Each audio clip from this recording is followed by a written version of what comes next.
quieras, somos todo oídos.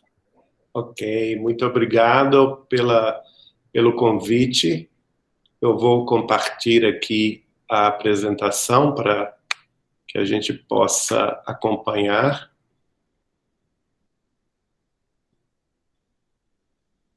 Só um minuto.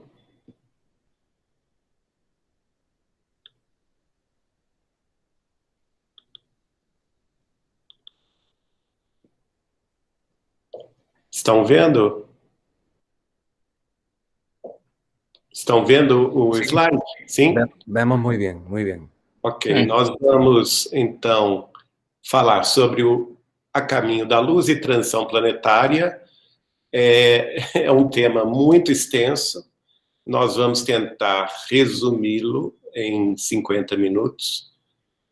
Lembrando que este livro de Chico Xavier foi especial, psicografado na década de 30, portanto, antes da Segunda Guerra Mundial, e ele tem o propósito de nos mostrar a história da civilização à luz do Espiritismo.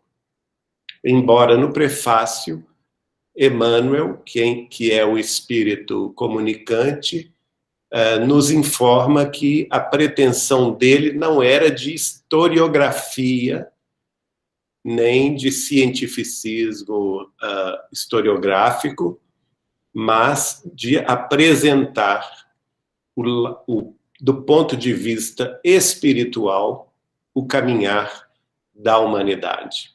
Este livro foi psicografado no período de 17 de agosto até 21 de setembro de 1938, portanto, há algo um pouco mais de 35 dias, e publicado em 1939 pela Federação Espírita Brasileira. Ele é composto de 25 capítulos que começam desde a formação do mundo, na gênese planetária, a formação e evolução da vida organizada no planeta. Ele engloba, por exemplo, a parte importantíssima que nós vamos tratar aqui rapidamente, que é a chegada das raças adâmicas, que são os exilados de um planeta que estava em transição 10 mil anos antes de Cristo, na constelação do Cocheiro, onde se situam as estrelas binárias do sistema de Capela, e que mandaram para a Terra seus degredados, e aqui fizeram 4 grandes civilizações, a começar pela civilização ariana, a civilização hindu, a civilização egípcia e também o povo de Israel. Ele trata também das etnias amarelas, da China milenária, das grandes religiões do passado, da Grécia e da missão de Sócrates e todos os sábios gregos, da influência romana, até chegar naturalmente ao Cristo e à evolução da história no planeta. Ele vai terminar esse livro falando sobre o Apocalipse, que é a transformação da Terra no mundo em regeneração e depois disso no mundo feliz. Bom, recapitulando, ele aborda a formação da Terra 4,5 bilhões de anos atrás, sob os auspícios e a direção espiritual de nosso Senhor Jesus Cristo, informa que a vida organizada somente ocorreu 1 bilhão de anos depois, ou seja, há 3 bilhões e meio de anos atrás, e que a chegada dos primeiros degredados de Capela se deu mais ou menos 10 mil anos antes de Cristo, sendo que a partir daí surgem as grandes civilizações.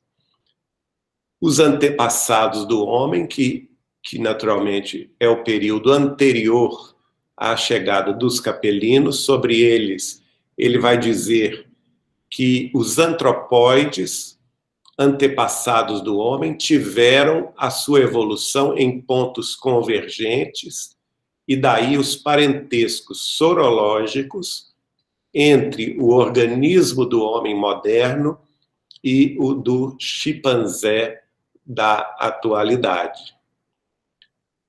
Houve uma grande transição no passado, quando o mundo estava ainda primitivo, não é? E esses antropóides das cavernas espalharam-se, então, aos grupos pela superfície do globo, a começar de África, se dirigindo ao Sudeste Asiático, à Austrália, ao norte da Ásia, depois fazendo a transposição pelo Alasca até as Américas e atingindo a América do Sul entre 12 e 3 mil anos atrás. Sobre eles, embora eles naturalmente tinham corpos bastante rudimentares comparativamente aos de hoje, criaturas de braços alongados, pelos densos, Emmanuel revela que as hostes do invisível, do mundo espiritual, de civilizações extraterrestres, operaram uma definitiva transição no corpo perispiritual pré-existente desses seres, chamados por ele de homens primitivos, e nas regiões siderais, ou seja, fora da Terra, foi feita essa abordagem biológica, genética, em determinados intervalos das reencarnações, até que se pudesse ter na Terra, surgir na Terra,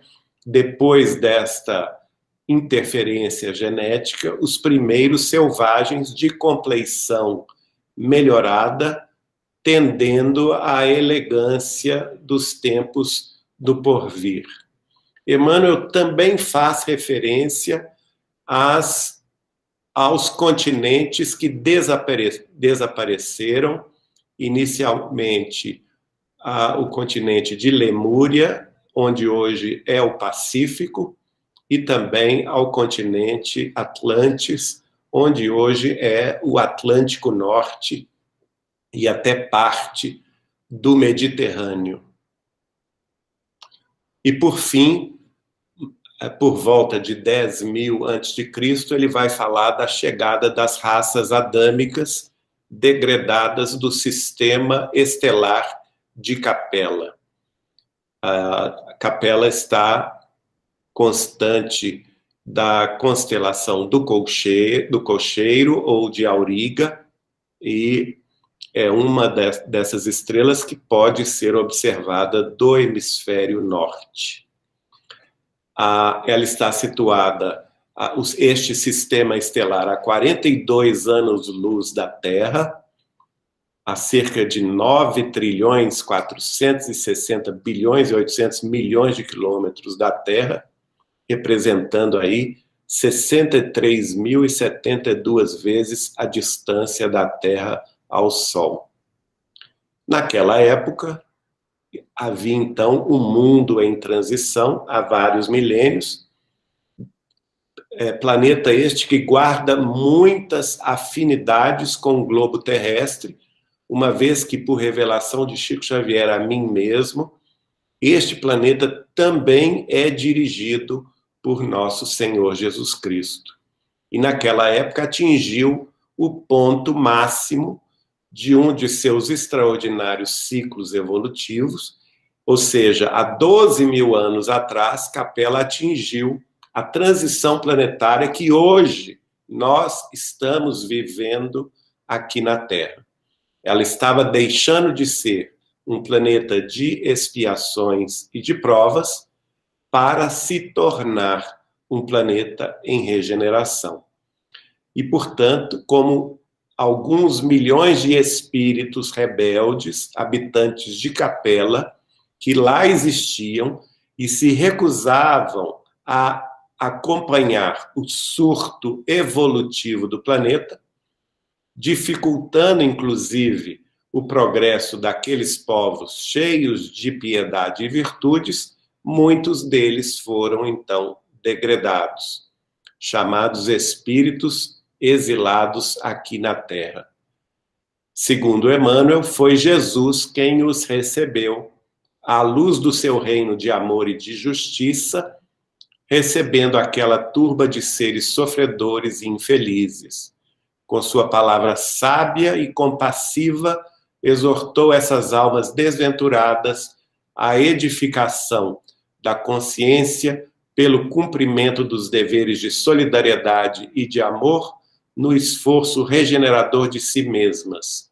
Mostrou-lhes os campos imensos de luta que se desdobravam na terra, envolvendo-as no halo bendito de sua misericórdia e de sua caridade sem limites.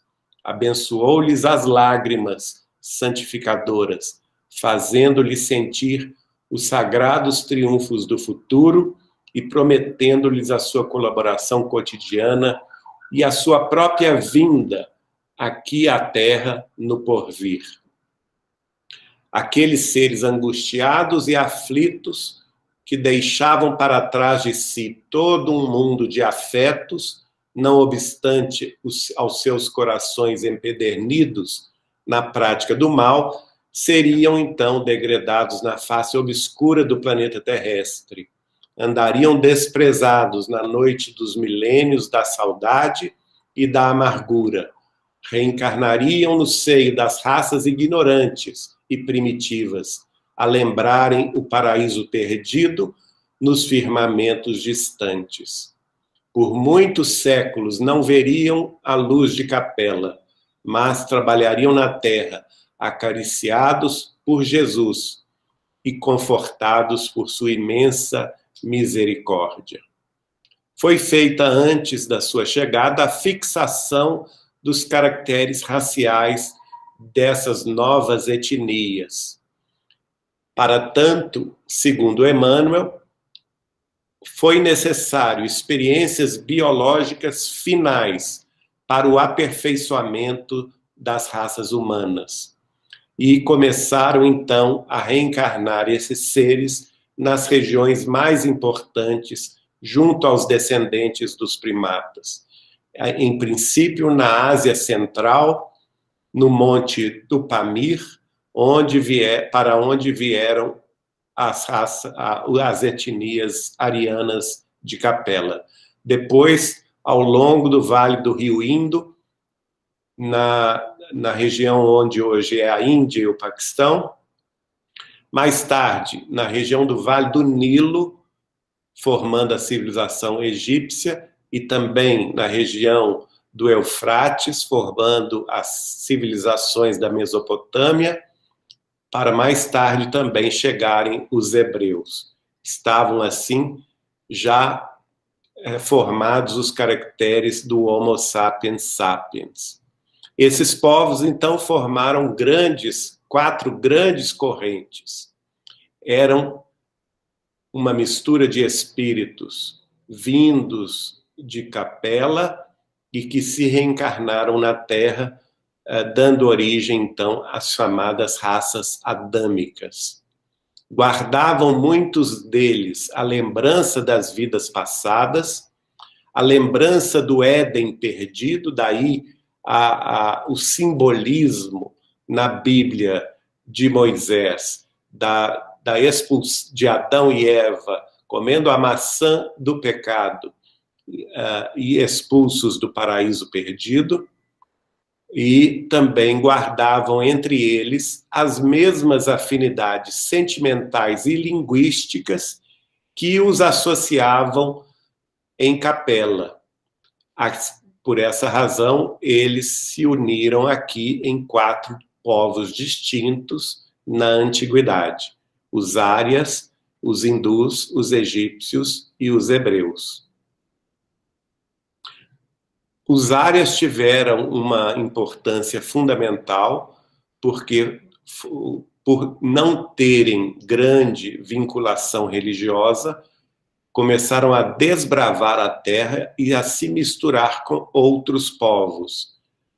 É por influência deles que vai surgir a união deles com a civilização hindu, a civilização do Harappan, que vai dar gênese ao sânscrito, a primeira língua sânscrita, que é a mãe de todas as línguas indo-europeias, latinas, celtas, gregas, germanas, eslavas, e responsável por quase a totalidade das línguas hoje faladas no Ocidente. São essas etnias precursoras das civilizações brancas, também hindus, egípcias e hebraicas, sendo que antes delas já haviam sido degradados para a terra os povos de etnia amarela, de outra constelação, e que os povos da África seriam os povos originários da terra mesma. Assim, temos esses 4 grandes povos, já citados por mim, sendo o primeiro deles os arianos, que vieram por ser cerca de 10.000 a.C., seguidos pelos hindus, e a mistura dos arianos com os hindus vai gerar, portanto, nesse movimento nômade de conquistar povos, conquistar regiões, vão sair da região do subcontinente indiano, onde, a partir de grandes movimentos de fusão com as culturas locais, surgiram os idiomas índicos, também os idiomas chamados hoje de iranianos, que são mais de 50 na região do Afeganistão, do Paquistão, do Irã, antiga Pérsia, não é? Também os idiomas armênios, os idiomas anatólios, que são os da região da Turquia, o grego, que também é derivado das línguas indo-europeias, os eslavos, né, russos, bielorrussos, poloneses, todas essas línguas de origem eslava, todas as línguas de origem anglo-saxãos, o inglês, o dinamarquês, o norueguês, o sueco, o holandês, o flamenco, o alemão, o austríaco, e as línguas latinas, obviamente, como as nossas, o italiano, o romeno, o francês, o espanhol, o basco, o galego, o português, e também as línguas célticas, que vão se fixar basicamente na Escócia, na Irlanda e no país de Gales. Hoje, nós vemos hoje a maior influência dos indianos nos países que depois foram colonizados pela Inglaterra. Temos depois deles também os egípcios, né, que não se movimentaram, ficaram basicamente na região do Nilo, e os hebreus, que vão ter grande influência na civilização ocidental, tendo em vista que, dentre os degredados de Capela, junto com os arianos, os hindus e os egípcios, era o único povo que já trazia de Capela a certeza do Deus único. É por essa razão que Jesus, nosso Mestre e Senhor, escolhe nascer entre este povo, tendo em vista que, espiritualmente, eles tinham concepções religiosas mais avançadas que seus irmãos. Naturalmente, eles inicialmente eram escravos dos egípcios e, por influência de Moisés, conquistaram ali a Palestina. Bom, as promessas do Cristo. As raças adâmicas ouviram, antes de reencarnar na Terra, ouviram a palavra de Jesus e guardaram suas promessas de enviar missionários e mensageiros. Os povos já sabiam da sua vinda na Terra antes mesmo dela acontecer. Daí a razão da existência de profecias, presságios e visões em todas as civilizações precedentes ao cristianismo. Nós vamos ver isso nas religiões da Índia, não é? Nas tradições dos Vedas, nós vamos ver isso no zoroastrismo da Pérsia, vamos ver isso junto aos gregos, junto aos egípcios, junto aos hebreus, sempre falando e prevendo a chegada do Messias sob variada denominação. As epopeias, portanto, do Evangelho de Jesus foram previstas e cantadas alguns milênios antes da sua vinda, tendo em vista que eles já sabiam dessa chegada. Mas cada povo atribuía, de acordo com seu nível evolutivo, cultural e de afinidade, formas e imagens distintas, diferentes para o porvir do Cristo. Bom, a chegada do Cristo inaugura, naturalmente, para a Terra um novo tempo, um tempo de desenvolvimento moral e ético pelos padrões do seu evangelho de amor e sabedoria. Assim, na Roma antiga, ela é vivamente influenciada e a própria cultura romana, espelhada no direito romano, passa a respeitar o direito de todos. E nós vamos, a partir daí, nos encaminhar para outra transição planetária prevista pelo próprio Jesus para ocorrer no futuro.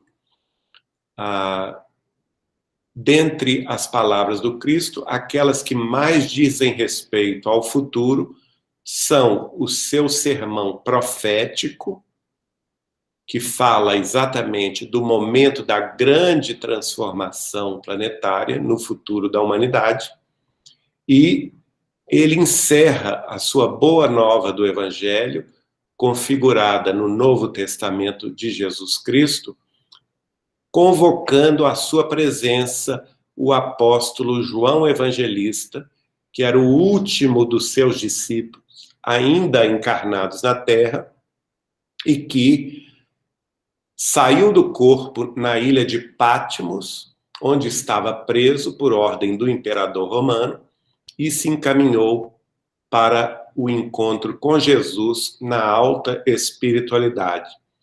Jesus, da parte de Deus, lhe mostra o futuro da humanidade, que é o livro do Apocalipse.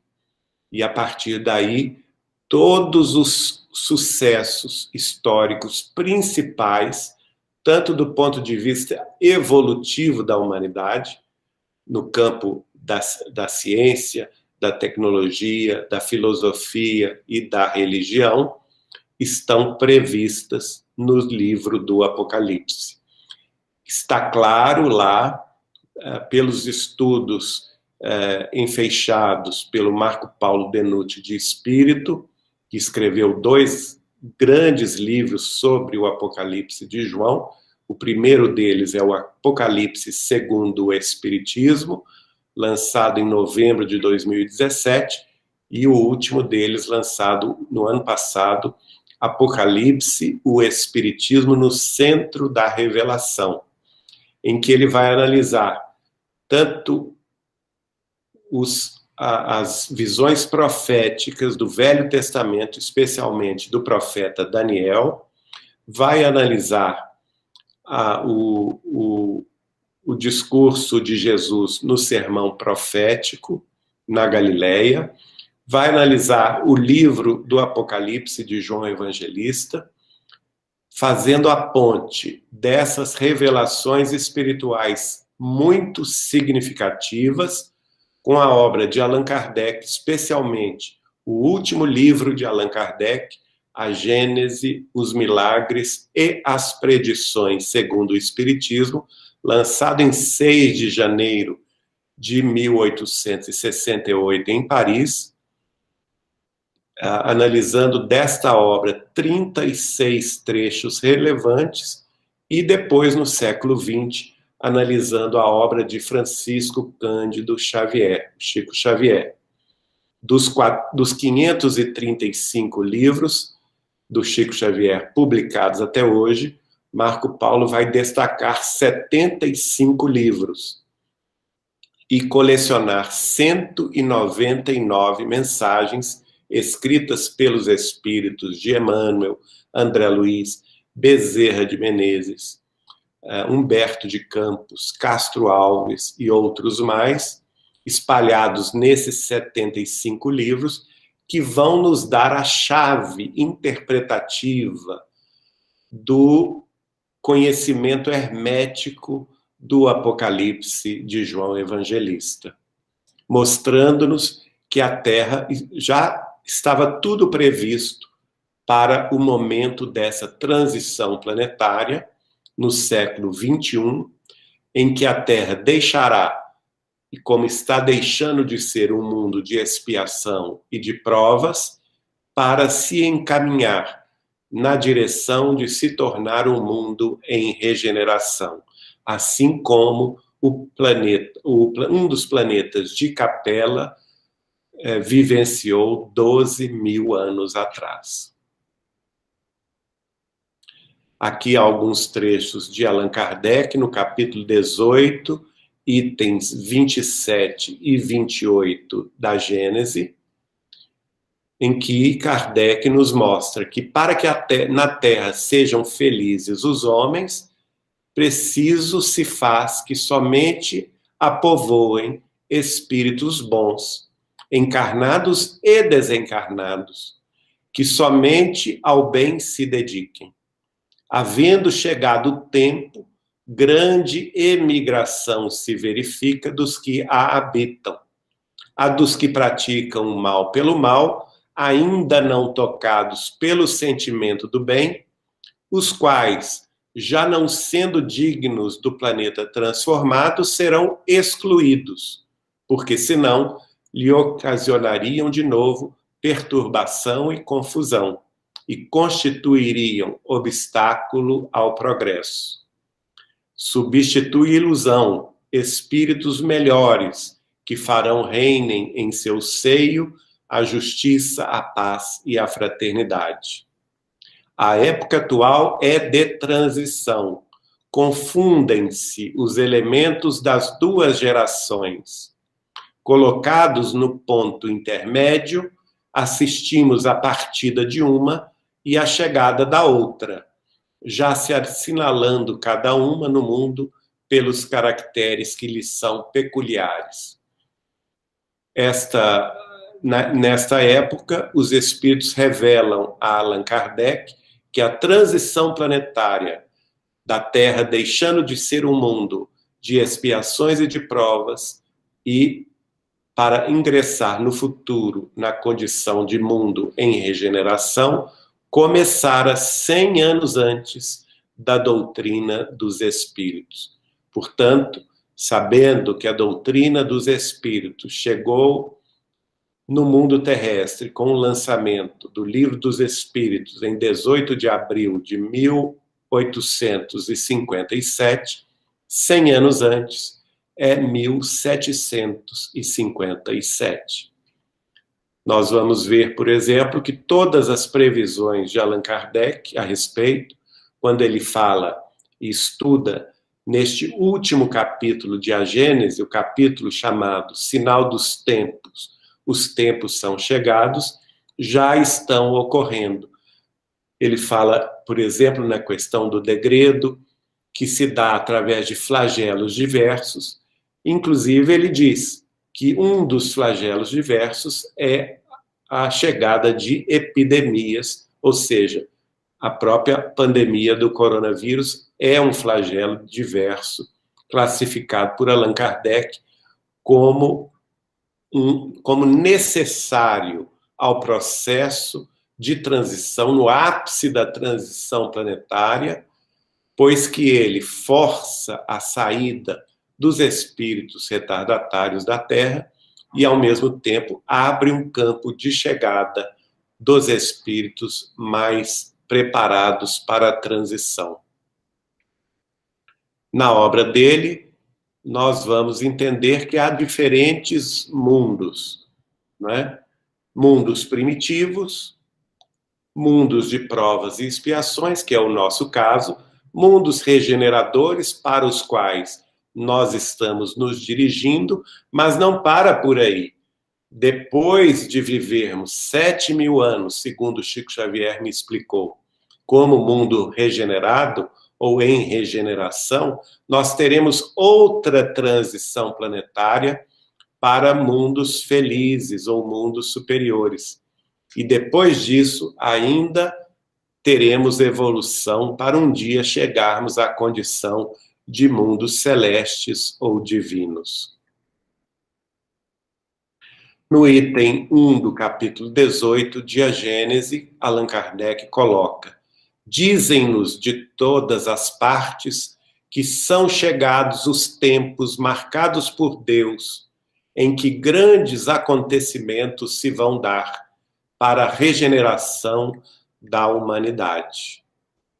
E na questão 1019 do Livro dos Espíritos, o Espírito de São Luís disse: aproximai-vos do momento em que se dará a transformação da humanidade, transformação que foi predita e cuja chegada é acelerada por todos os homens que auxiliam o progresso. Em que a doutrina espírita pode dizer, o que a doutrina espírita pode dizer a respeito do fim dos tempos, isto é, como ocorrerá a transformação do planeta em planeta de provas e expiações para planeta de regeneração, foi a pergunta que foi formulada por um telespectador a Chico Xavier, 50 anos atrás, no programa televisivo no Brasil, da TV Tupi de São Paulo, programa Pinga Fogo.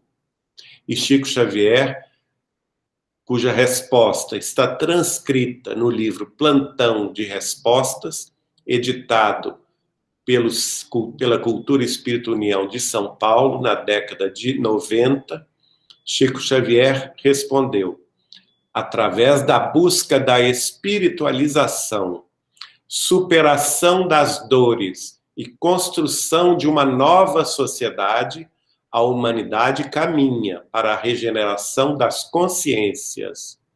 Cabe a cada um longa e árdua tarefa de ascensão, trabalho e amor ao próximo. Com Jesus, este é o nosso caminho.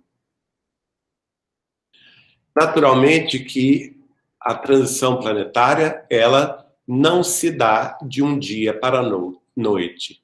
Ela tem, naturalmente, o seu tempo e, dentro desse tempo, vários ciclos ou subciclos.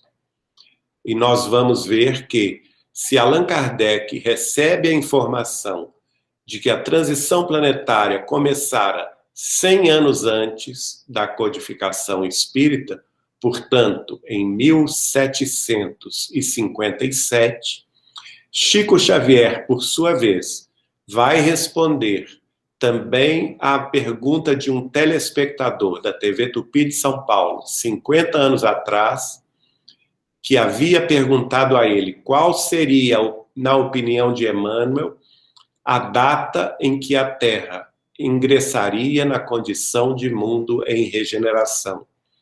E Chico Xavier respondeu que, segundo Emmanuel, a Terra será um mundo regenerado em 2057. Notem bem que entre 1757 e 2057 temos 300 anos de transição planetária. Portanto, o tempo de transição planetária, o tempo total, é de 3 séculos, 300 anos.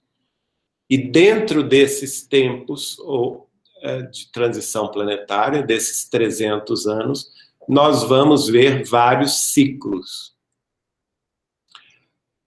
A principal característica do último ciclo da transição planetária, que é este que nós começamos a viver a partir de julho de 2019, é a chamada destruição da incredulidade. É o grande desafio dos tempos atuais para que nós cheguemos em 2057 como um mundo de regeneração. E neste particular, a ciência terá preponderante papel de importância fundamental.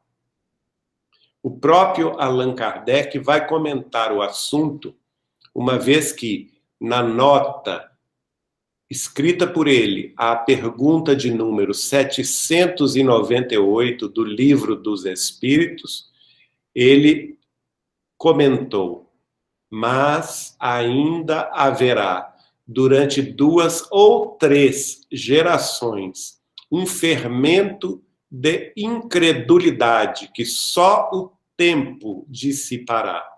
Allan Kardec tinha noção que o Espiritismo, como consolador prometido pelo Cristo, não era para o seu tempo. E que depois da sua geração, depois da sua desencarnação, que acabou acontecendo em 31 de março de 1869, ainda a Terra viveria 2 ou 3 períodos, ou gerações, ou ciclos de incredulidade. Mas qual seria o cálculo de tempo referido por Allan Kardec a respeito do que seja uma geração? Obviamente que não podemos tomar como parâmetro a concepção nossa atual de uma geração, uma vez que, com o avanço da ciência, hoje, no início do século XXI, nós vivemos muito mais do que se vivia na época de Allan Kardec, entre 1854 e 1869. Eu fiz uma pesquisa, qual era a expectativa de vida na Europa do século XIX. E vamos nos surpreender no site A História da Longevidade, que na Alemanha, por exemplo, a expectativa de vida na época de Kardec, não passava de 37,2 anos. Também no site acervopublico.pt, multimídia de Portugal, em que se estuda a vida desde 1820, vamos ver que na França, de 1860, a expectativa de vida era de 43 anos. E na França de 1870, depois da Comuna de Paris e do início da Guerra Franco-Prussiana, esta expectativa de vida não passava de 35 anos. Mas é no item número 30 do livro A Gênese, os Milagres e as Predições, no capítulo 18, Sinal dos Tempos, os tempos são chegados, no item 30, a geração nova, que nós vamos ver Kardec fazendo menção a uma geração como sendo o período de 50 anos. E ele diz o seguinte: sem a emigração dos espíritos, isto é, sem a partida dos espíritos retardatários, seriam necessários séculos e talvez milhares de anos para chegar ao resultado que um meio século, ou seja, 50 anos, bastará para realizar. Nós vemos, assim, que Allan Kardec, neste trecho, alude a um prazo especial futuro de 50 anos, que seria vital para a regeneração planetária da Terra, prazo este também mencionado depois no programa Pinga Fogo de 1971 por Chico Xavier, nas referências que nós costumamos chamar de data limite do velho mundo, como ele próprio nos afirmou em 1986.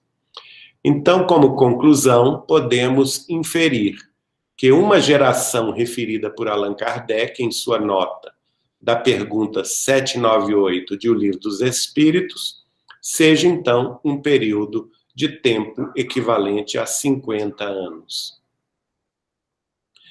Cada geração, portanto, 50 anos. Se Kardec prevê 2 ou 3 gerações de incredulidade, nós teríamos, então, o seguinte: o fim da geração de Allan Kardec, naturalmente, se deu com a sua morte, em 1869. O primeiro ciclo, ou a primeira geração de incredulidade prevista por ele próprio, vai terminar, portanto, 50 anos depois, em 1919. Qual foi a característica desse período de 50 anos? A incredulidade. Tivemos a Comuna de Paris, a Guerra Franco-Prussiana, que matou milhares de pessoas na Europa e levou à grande fome do final do século XIX. No início do século XX, tivemos a eclosão da Primeira Grande Guerra Mundial de 1914, que vai durar até 1918. Temos a Revolução Comunista Russa, de 1917, e ela vai terminar também com uma pandemia, a pandemia da gripe espanhola, que matou, segundo alguns autores, 50 milhões de pessoas no mundo, e os mais, vamos dizer assim, que calculam esse número bem maior, chegam a falar em 100 milhões de pessoas mortas pela gripe espanhola. Então, uma característica principal desse ciclo é de incredulidade. Começa, então, o segundo ciclo, que é 1919 até 1969, que não por coincidência é o início da data limite do velho mundo, segundo Chico Xavier. Qual que é a característica desse segundo ciclo? Logo no início desse segundo ciclo, ainda vivíamos sob a influência da pandemia da gripe espanhola. Logo em seguida, em 1929, nós tivemos a quebra da Bolsa de Nova York, que vai gerar a grande depressão econômica dos anos 30. Nós vamos ter a Guerra Civil Espanhola, com a matança de vários religiosos. Nós vamos ter o surgimento do nazismo da Alemanha, do fascismo na Itália e do imperialismo japonês, que vão gestar o início da Segunda Grande Guerra Mundial, de 1939 até 1945, que vai se encerrar com o arrasamento dessas 3 nações, especialmente a 2 grandes cidades japonesas, com a eclosão de 2 bombas atômicas em Hiroshima e Nagasaki. Mas, apesar da paz que se estabelece a partir de 1945, uma grande confusão ainda ocorre no mundo, com a Guerra das Coreias, que são divididas em 2, a comunista e a capitalista, a Guerra da Indochina, a Guerra do Vietnã, a Guerra do Camboja, a corrida armamentista no espaço entre a União das Repúblicas Socialistas Soviéticas e os Estados Unidos da América do Norte, que vão levar os Estados Unidos na vantagem de pisar pela primeira vez no solo lunar, os astronautas da Apollo 11. Neste momento se encerra o segundo ciclo de incredulidade da transição planetária, previsto por Allan Kardec, e novamente a sua característica é materialista, é a incredulidade.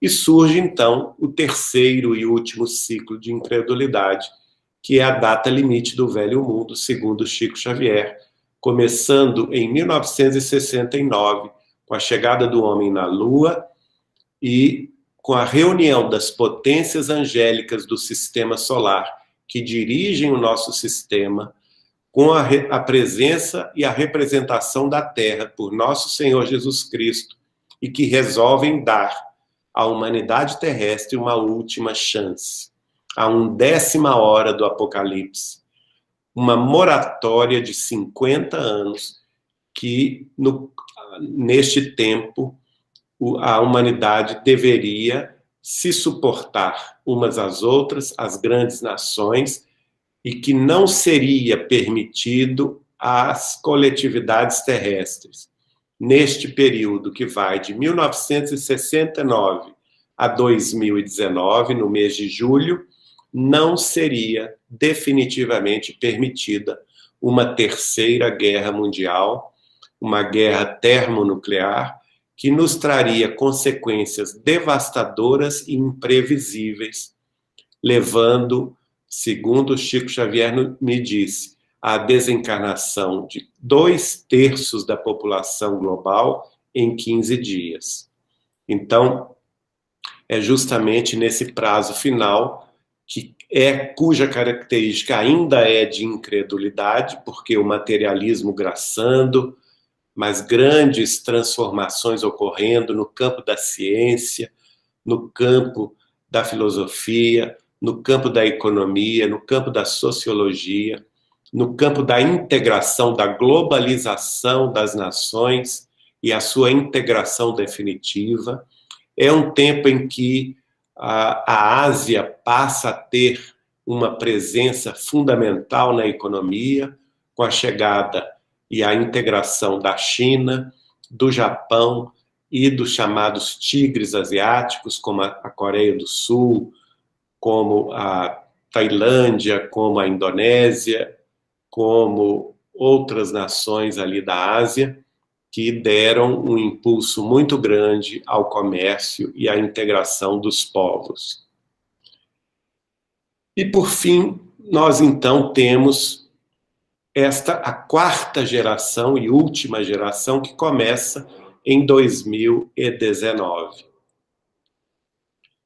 Nós vamos ver, por exemplo, só passando aqui, atravessando aqui, uma carta de Chico Xavier ao então presidente da Federação Espírita do Estado de São Paulo, o senhor José Gonçalves Pereira, carta esta que foi escrita em 1956, que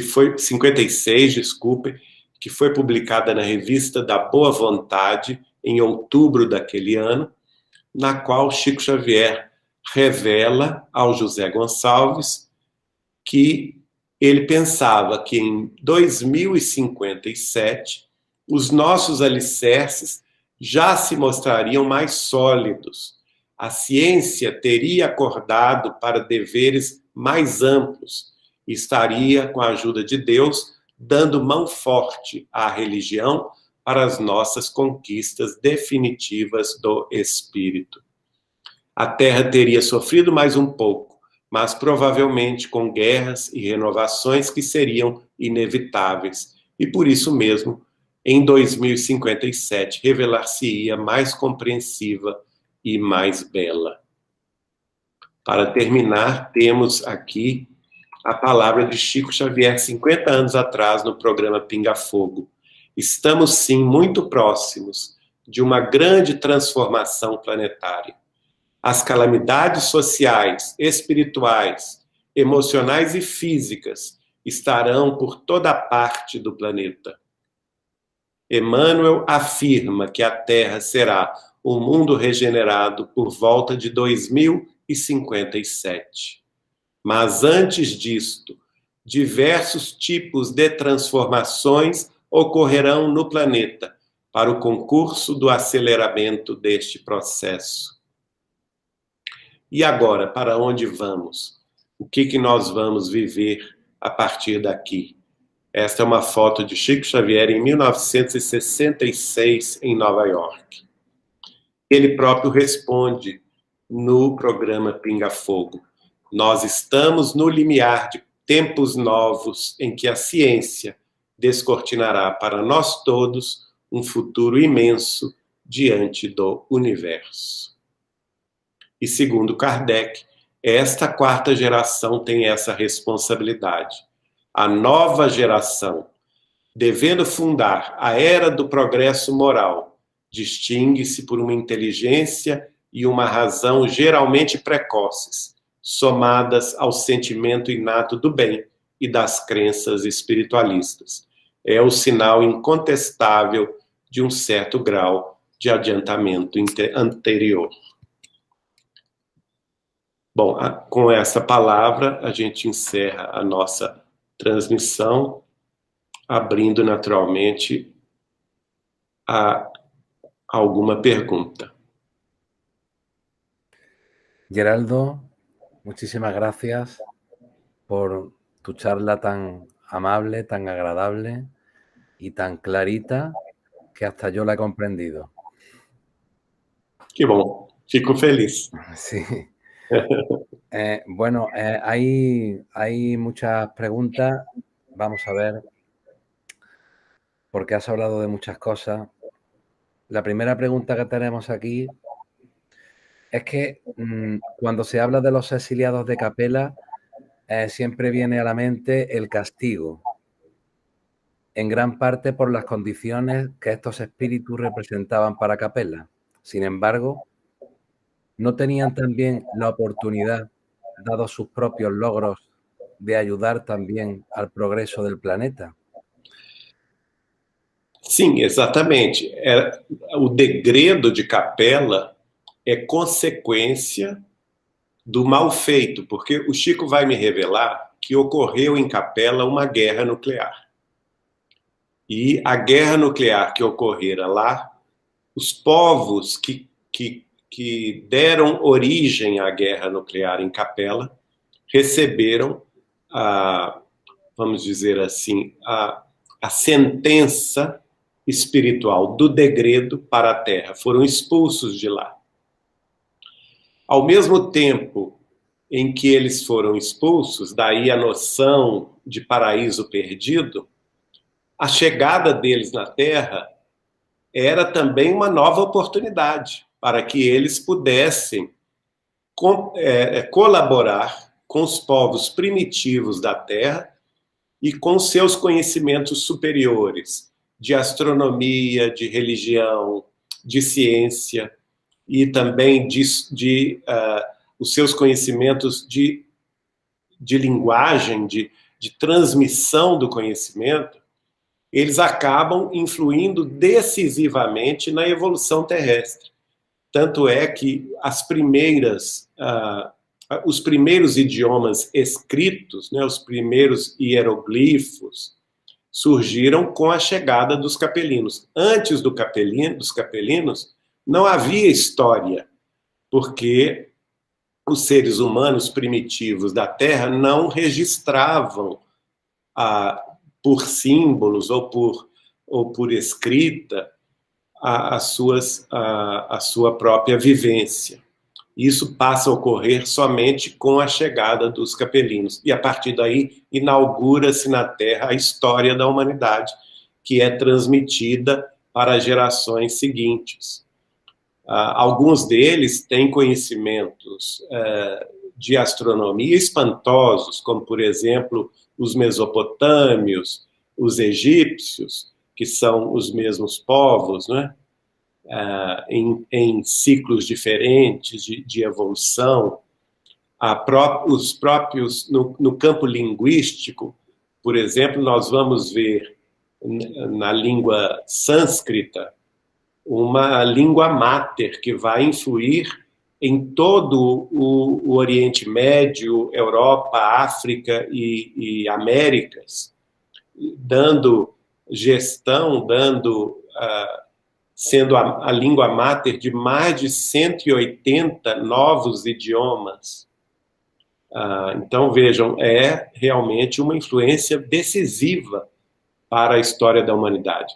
Na Índia, a escrita dos Vedas, que se faz justamente na época da fusão da cultura ariana com a cultura Harappan, que habitava em torno do rio Indus, e que depois vai gestar a civilização a védica, que vai migrar para o Ganges e vai estabelecer um grande império naquela região, por volta de 3.500 a.C. até 600 depois de Cristo. Durante esta época, os Vedas, nós vamos identificar ali textos espantosos que falam de máquinas voadoras, que falam de guerras atômicas, que não poderia naturalmente ter existido aqui na Terra, que nada mais era do que lembranças do que ocorrera em Capela. Então, conhecimentos muito mais avançados do que as civilizações primitivas da Terra teriam condições de compreender. Muy bien, muchas gracias. Otra pregunta referida a los exiliados a este asunto. Si las razas son características físicas, biológicas, culturales, ¿por qué los espíritus fueron separados por razas? Por afinidades. O próprio Emmanuel afirma no livro A Caminho da Luz que, como lá em Capela haviam essas afinidades linguísticas, históricas, culturais e religiosas, inclusive por causa disso houve a guerra lá, o Chico vai me explicar, não é? Quando vieram para a Terra, eles acabaram se unindo por afinidades pré-existentes. As afinidades não eram aqui na Terra, elas eram pré-existentes. Elas já existiam em Capela e apenas foram transpostas para a Terra. Daí vão gerar não raças, mas etnias distintas.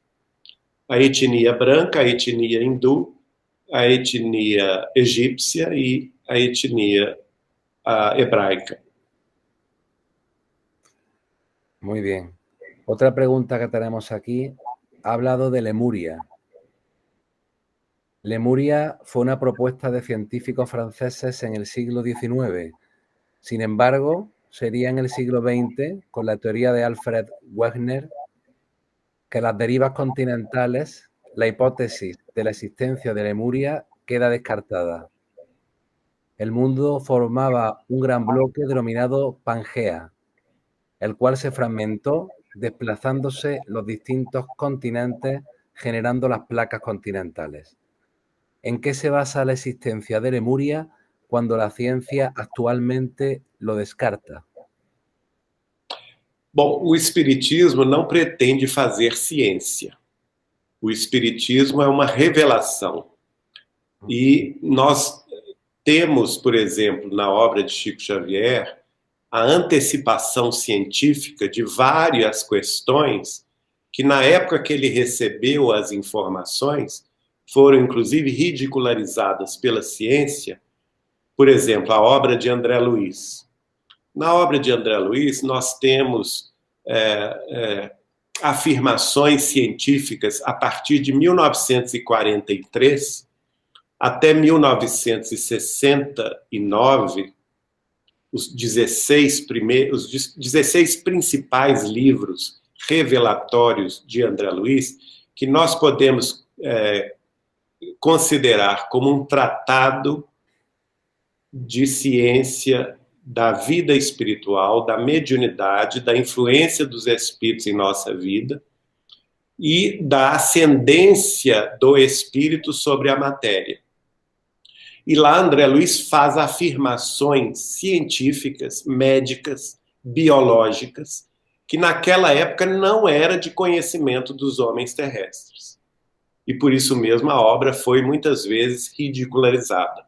Acontece que com o passar do tempo, hoje as associações médico-espíritas espalhadas pelo mundo inteiro estudam profundamente esta obra e já temos, inclusive, trabalhos que foram publicados em revistas científicas mostrando as revelações de André Luiz antecipando conquistas científicas, por exemplo, a respeito da função da glândula epífise, por exemplo, a questão do cérebro triuno, que André Luiz escreveu no livro No Mundo Maior, em 1947, e cujo primeiro trabalho científico se deu em 1969, e que só foi publicado em 1990, não é?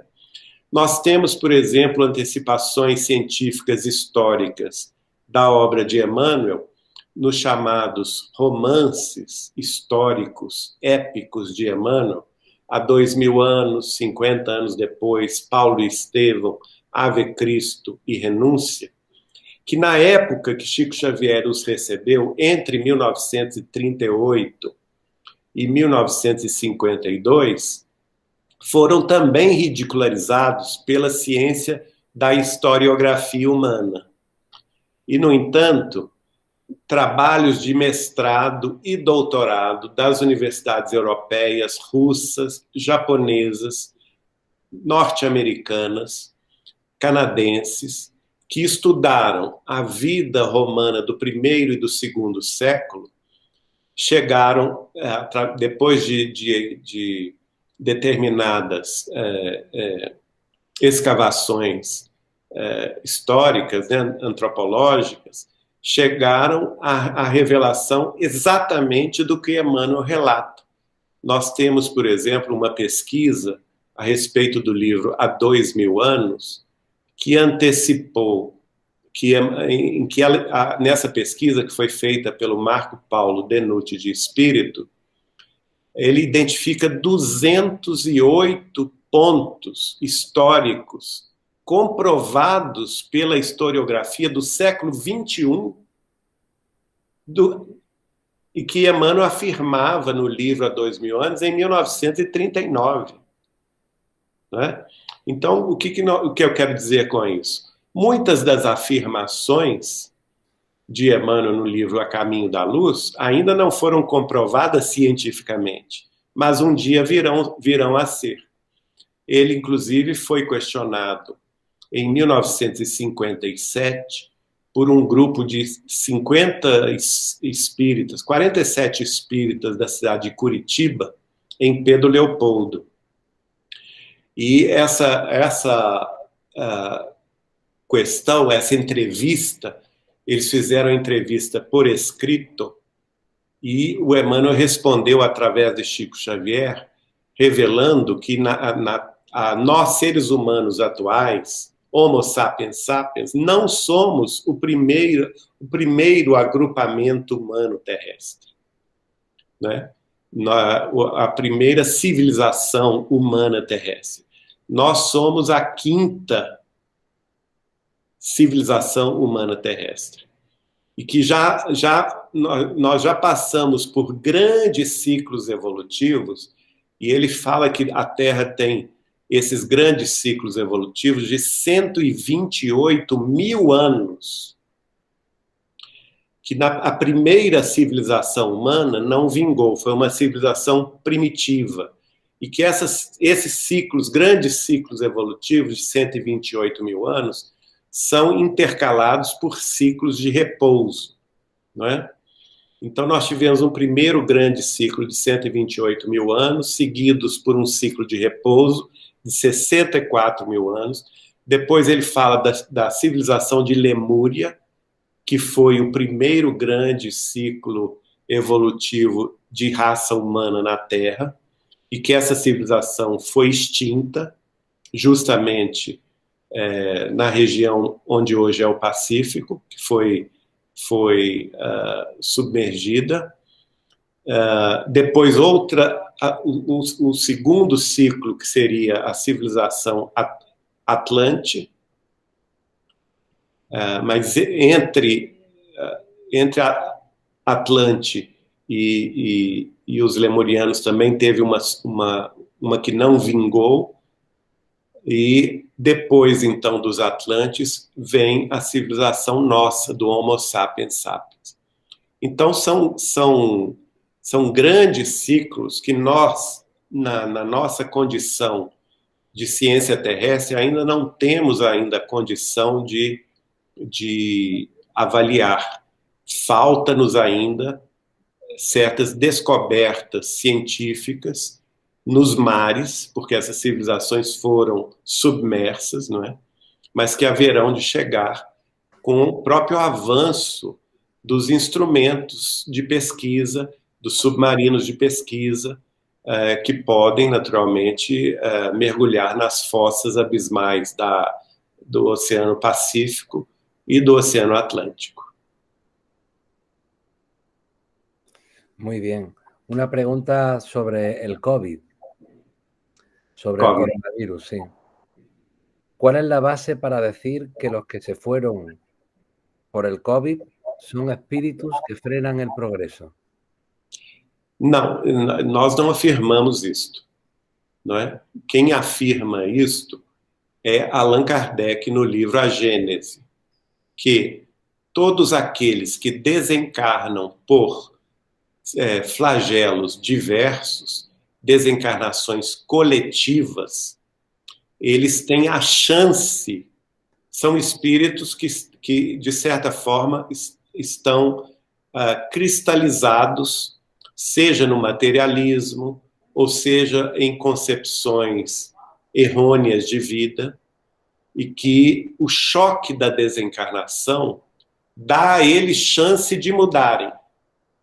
Não significa que eles serão degradados, não é? Todos os que desencarnam em grandes comoções coletivas, ao chegarem no mundo espiritual, o próprio choque da desencarnação, a presença, por exemplo, de guias e mentores espirituais junto deles, dá a eles chance de refazerem os seus caminhos, de mudarem as suas concepções, e por isso mesmo eles podem ficar na Terra. Não significa que eles serão degradados, não é?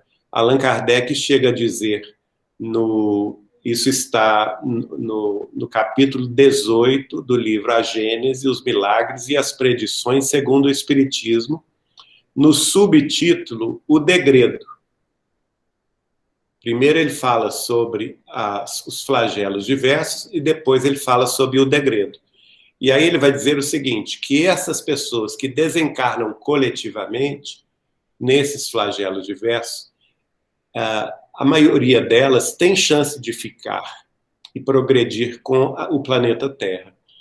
Mas que ele acha, segundo os espíritos falam com ele, Kardec, aqueles que estão mais propensos ao degredo, que geralmente não se melhoram depois da desencarnação, são os espíritos criminosos, os espíritos que promovem e instigam a guerra e a separação entre os povos, e os espíritos viciosos. Então, que esses, de uma forma geral, teriam pouca chance de ficar na Terra e que são encaminhados a planetas que lhes seriam mais afins ao seu modo de vida, não é? Que, no entanto, teriam chance de ficar na Terra com o choque da desencarnação, teriam chance de ficar os espíritos autoritários, porque eles podem mudar de atitude no mundo espiritual, os espíritos materialistas, porque ao enxergarem a continuidade da vida além do túmulo, podem também mudar de opinião, não é? E os espíritos mais apegados à matéria, mais sovinas e que podem também mudar sua visão de mundo. Muchas gracias. Otra pregunta, más que pregunta, es un pensamiento a partir de la fecha del 2057. Si se da esa fecha como mundo de regeneración, viendo la situación actual de cómo está el planeta, tendría que haber un gran cataclismo o algún acontecimiento de la naturaleza muy fuerte, puesto que actualmente todavía no nos encontramos muy lejos de ser un mundo de regeneración. E quedam apenas 35 anos para essa fecha. Sim. Note bem, eu concordo com essa visão. A transição não acabou. Nós estamos no último período da transição, que será o mais difícil. Né? Por quê? Porque é o período que a incredulidade precisa ser destruída. Dentro da lei de destruição de Allan Kardec, não se concebe uma civilização entrar na condição de mundo em regeneração quando as suas principais instituições ainda funcionam sob a orientação do paradigma materialista. O que caracteriza o mundo de expiação e de provas é o materialismo. O que caracteriza o mundo de regeneração é a espiritualidade. Então, nós temos que fazer essa mudança de paradigma. Mas aí vem a questão: seremos nós, religiosos, que vamos fazer essa mudança? Não. Quem fará essa mudança, segundo Chico Xavier no programa Pinga Fogo, serão os cientistas. Por quê? Porque chegou a hora da ciência avançar além da matéria. E é exatamente nesse período de 36 anos, de 2021 a 2057, que nós veremos avanços extraordinários no campo da ciência. Avanços, segundo Chico Xavier me falou em 1986, avanços inimagináveis, em que se descortinará, por exemplo, os postulados, os princípios básicos da doutrina espírita. Tipo, quais são os princípios básicos da doutrina espírita? A existência do espírito é um deles, não é? A sobrevivência do espírito após a morte. Isso será tema de descobertas científicas, incontestes. A existência de planos de vida espirituais, que não são do nosso plano terrestre. O Chico vai me revelar, por exemplo, que por volta do ano 2050, as indústrias televisivas vão, sem querer, sem o desejarem, descobrir o mundo espiritual. Então, elas entrarão em contato com transmissões vindas do mundo espiritual. E essas transmissões irão se identificar. Nós somos os espíritos da Terra desencarnados. E que nós teremos esses aparelhos a partir do ano 2050, por volta do ano 2050. Ora, já pensaram na mudança de paradigma que isso vai causar? Porque a vida após a morte deixará de ser especulação filosófica ou religiosa para ser fato científico. Então, o materialismo cai por terra. Todas as doutrinas materialistas caem por terra, porque a ciência estará avançando nos domínios do espírito. Outra questão que nós vamos ver é o contato imediato com civilizações extraterrestres, que, segundo Chico Xavier, vão nos trazer avanços científicos inimagináveis. E esse contato se dará nos próximos anos. Chico vai dizer, por exemplo, no programa Pinga Fogo, que esse contato será feito a partir do momento em que a civilização humana estabelecer as bases definitivas na Lua, na face da Lua. E que civilizações de outras galáxias, inclusive, se apresentariam para nós. Então, veja, é uma mudança tão grande de paradigma que o próprio Chico vai dizer o seguinte no programa Pinga Fogo: nós vamos reconhecer que não somos o único mundo criado por Deus, que fazemos parte de uma família universal, não é? Então, as concepções também filosóficas, religiosas e científicas do mundo terrestre, a partir deste ponto da nossa evolução planetária, mudarão por completo, não é? Então, nós teremos este avanço científico extraordinário, descortinando questões fundamentais para a compreensão do ser, do destino e da dor. Além disso, eu concordo com você, com a sua colocação, de que em algum momento, eu não sei quando, nós teremos algum cataclismo físico. Em algum momento. E que gerará grandes correntes migratórias na face da Terra.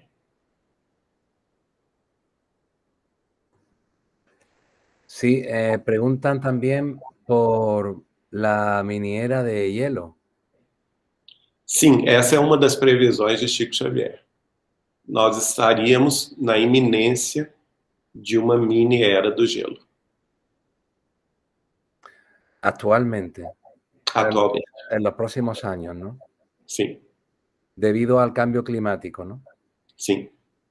Por ahí puede darse esa posibilidad, según esa predicción de lo que puede... Mas não somente isso. Segundo Chico Xavier, nós veremos também a explosão de algum grande supervulcão. Que talvez a explosão desse supervulcão cause a mini era do gelo. Pues, Geraldo, yo aquí no veo más preguntas. Fique à vontade. No sé si alguien quiere, antes de despedirnos, preguntar alguna cosita más. Pero quería darte las gracias porque somos un grupo de estudios sencillo, que recién comenzamos, y te agradecemos muchísimo que hayas estado con nosotros dedicándonos tu tiempo, y también agradecemos, como estábamos hablando, a los avances de la ciencia, que podamos estar tan lejos y tan cerca todos. Sim, muito importante isso, eu agradeço. Muitas graças por ter me convidado. É uma honra participar com vocês aí da Espanha. E peço desculpas por não falar a vossa língua, mas espero ter sido compreendido. Sí, hemos Que comprendido. Jesus nos abençoe. Te mandamos un abrazo muy grande, y que estemos todos bien. Y si te parece que termines y nos hagas una pequeña oración para cerrar la noche, te lo agradeceríamos mucho, Geraldo. Eu fazer a oração? Sí. Sim, pois não. É um grande prazer.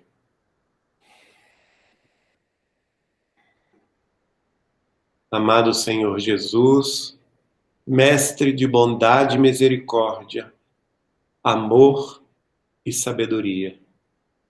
Eis-nos aqui, Senhor, ligados pela multimídia, pelos corações, pelo Espírito, unindo mentes e sentimentos no ideal superior de conhecer os teus ensinamentos, de penetrar os teus domínios de esclarecimento e consolação que a doutrina dos Espíritos nos indica.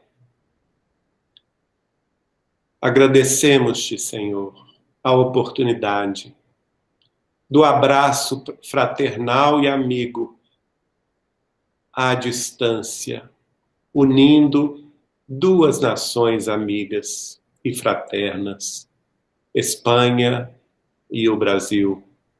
num só abraço de amor e fraternidade.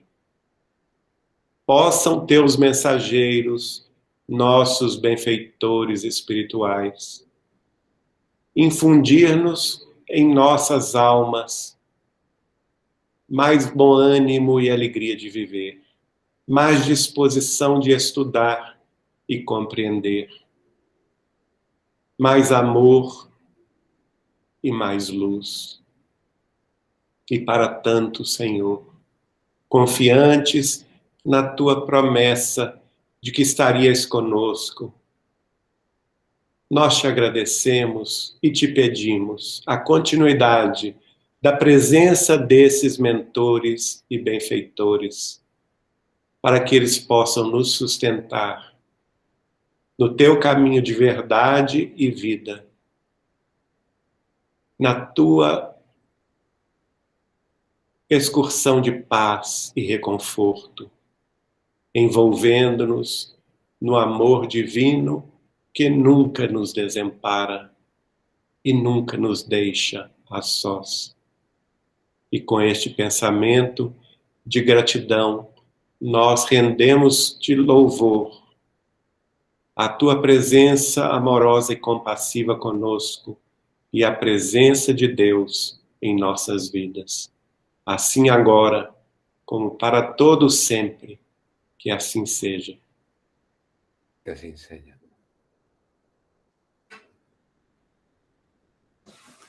Muchas gracias, muito obrigado. Sí. Un beijo no coração. Para ti buenas tardes, para todos buenas noches. Boa noite. Buenas noches, gracias.